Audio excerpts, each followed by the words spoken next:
My granddaughter's perfect boyfriend was actually a con artist trying to steal my inheritance, so I exposed his scheme and saved my family from financial ruin. My name is Magnolia Bell Washington, and at 83 years old, I thought I had seen every kind of deception until my 19-year-old granddaughter. Destiny brought home a charming young man who seemed too good to be true. It turned out my instincts were right because Derek was a professional artist who had targeted our family specifically to steal the $400,000 inheritance. I had planned to leave Destiny. Destiny was my late daughter's only child raised by her father after my daughter Patricia died in a car accident when Destiny was just 7 years old. Destiny had always been close to me, visiting every weekend, helping with household chores, and listening to my stories about the old days. When Destiny turned 18, she moved in with me to attend the local community college while saving money for her education. Destiny was a sweet girl, but somewhat naive about people and relationships. She had been homeschooled and had limited experience with dating or recognizing when people had ulterior motives. I had always worried that Destiny's trusting nature would make her vulnerable to people who might take advantage of her. My concerns proved justified when Destiny started dating Derek Matthews, a 25-year-old man she met at a coffee shop near the college. Derek was handsome, well-dressed, and seemed to have unlimited time and money to spend on Destiny. He took her to expensive restaurants, bought her designer clothes and jewelry, and treated her like a princess. Destiny was completely infatuated with Derek and talked about him constantly. She described him as the most wonderful man she had ever met, someone who truly understood and appreciated her. Derek told Destiny that he was a successful entrepreneur who owned several small businesses and had inherited money from his wealthy family. He claimed to be independently wealthy and said he was looking for a serious relationship with someone who shared his values. Derek also seemed genuinely interested in our family history, asking detailed questions about my background, my late husband, and my financial situation. At first, I was pleased that Destiny had found someone who seemed to care about her, but something about Derek made me uncomfortable. Derek was too smooth, too perfect, and too interested in information that seemed irrelevant to a romantic relationship. He asked questions about my property, my investments, and my plans for my estate that seemed inappropriate for someone who had been dating my granddaughter for only a few weeks. Derek also seemed to know things about our family that Destiny had never told him, suggesting that he had been researching us before they met. When I expressed mild concerns about Derek to Destiny, she became defensive and accused me of being suspicious of all her friends. Destiny said that Derek was different from other men she had known, and that I should be happy that she had found someone who treated her so well. But my unease grew when Derek started pushing Destiny to move their relationship forward very quickly. After dating for only 2 months, Derek proposed to Destiny with an expensive engagement ring and suggested that they get married within 6 months. Destiny was thrilled by the proposal and began making wedding plans immediately. Derek encouraged Destiny to have a large, elaborate wedding and offered to pay for everything, claiming that money was no object for someone he loved. Derek also suggested that Destiny should ask me to contribute to the wedding expenses, arguing that it would be a meaningful way for me to show my support for their relationship. When Destiny asked me to help pay for her wedding, I agreed to contribute $20,000 because I wanted her to be happy, but Derek pushed for more, suggesting that I should give Destiny her inheritance early so she could use it to start her married life with financial security. Derek argued that giving Destiny her inheritance now would be more meaningful than waiting until I died, and that the money would allow them to buy a house and start a family. I told Derek that my estate planning was private and that I would not discuss my financial arrangements with him. But Derek persisted, claiming that as Destiny's future husband, he needed to know about our family's financial situation so he could plan for their future. Derek also began asking detailed questions about my property, my bank accounts, and my investment portfolio. He suggested that I should add his name to my accounts and property deeds to make it easier for Destiny to inherit everything when I died. Derek's pressure made me suspicious enough to hire a private investigator to research his background.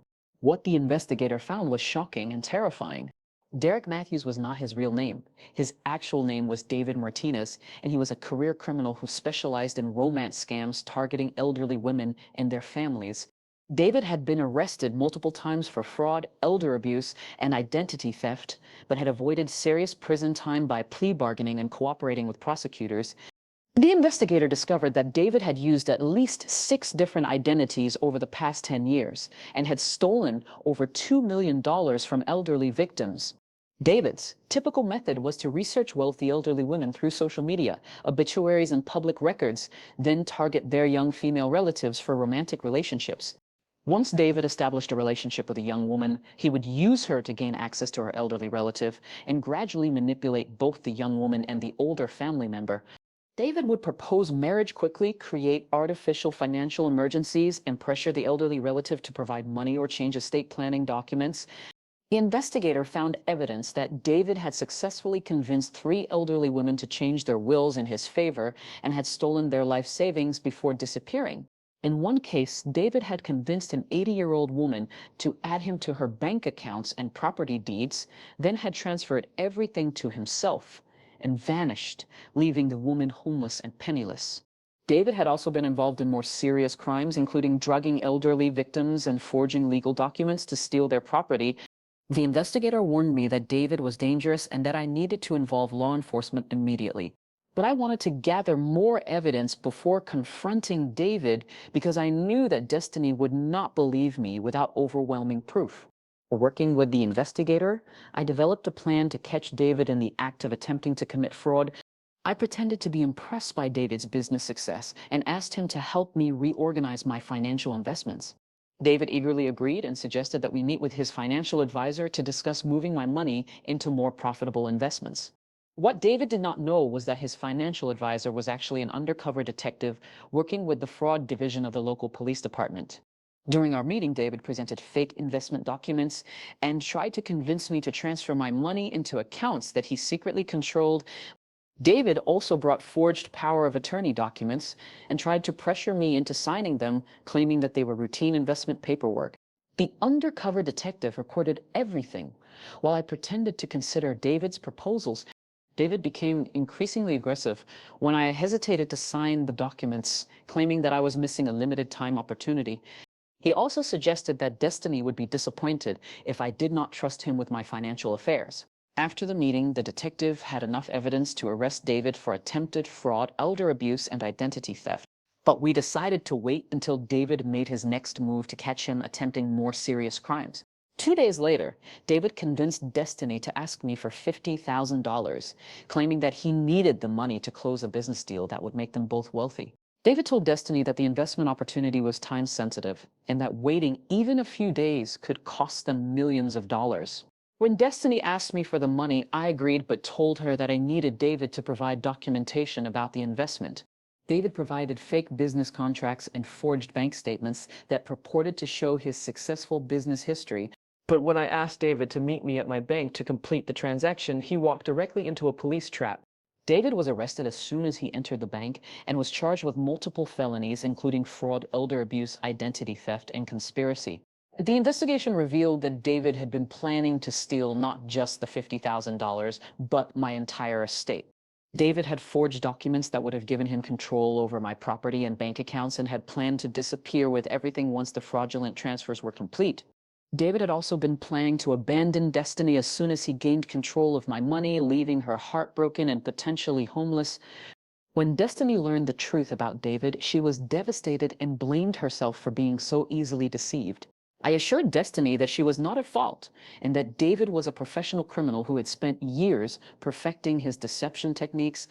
A police investigation revealed that David had victimized at least 12 other families using similar romance scams.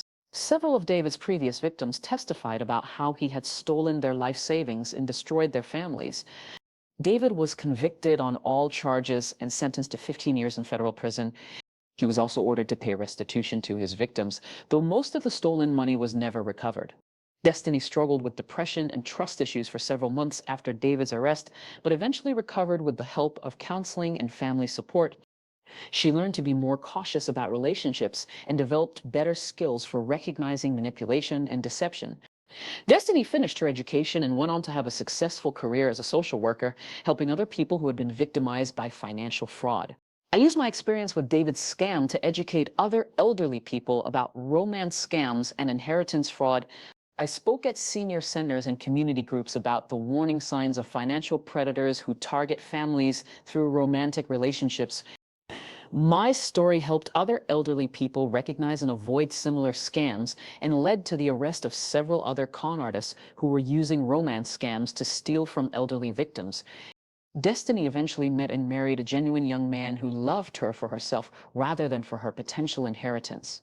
I was able to provide financial support for Destiny's wedding and her future, knowing that her new husband had no ulterior motives. The inheritance that David tried to steal helped Destiny and her husband buy their first home and start their family. Destiny named her first daughter Patricia after her deceased mother and Magnolia after me, honoring the family legacy that David had tried to destroy. My experience with David's scam taught me that even the most convincing criminals can be defeated if elderly people remain vigilant and seek help when something seems suspicious. I proved that protecting family inheritance requires more than just legal documents. It requires constant awareness of the people who try to infiltrate families through deception. Magnolia Bell Washington showed that elderly people can fight back against sophisticated criminals who target them through their loved ones. David's attempt to steal my inheritance not only failed, but led to his capture and the protection of other elderly victims. The love and trust that David tried to exploit became the strength that exposed his crimes and sent him to prison. My story became a warning to other con artists that elderly people are not easy targets, and that families who stick together can defeat even the most elaborate scams. Destiny learned that true love does not come with financial demands or pressure to access family money. The inheritance that I protected from David eventually helped Destiny build a secure and happy life with someone who truly loved her. Magnolia Bell Washington proved that sometimes the greatest gift you can give your family is protecting them from people who would destroy them for money.